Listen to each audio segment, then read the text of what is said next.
মর্তধামে আছে টাকা ছাপাবার মেশিন। ভগবানের রাজ্যে কোনো মেশিন নেই যে টাকা তৈরি হয়। তাহলে যে ভক্ত টাকা চাইলে দেয় কি করে? আপনাদের একটা কাহিনী বলি। কাহিনীটি হলো এরকম যে কাশী ধামে এক গরিব মানুষ সারা জীবন ভিক্ষা চায়, কিন্তু তার একটি মেয়ে বিবাহ যোগ্য হয়ে গেছে। ভিক্ষা করে তো আর বিয়ে দেওয়া যায় না।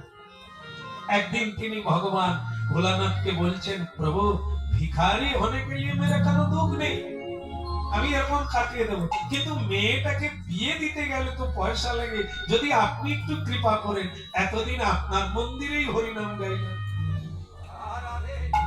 তো তখন ভগবান ভোলানাথ জি গণেশ জিকে বলছেন, গণেশ, হে গণেশ। গণেশকে বড় ছেলে না, भोलानाथ जी सिद्धिदाता।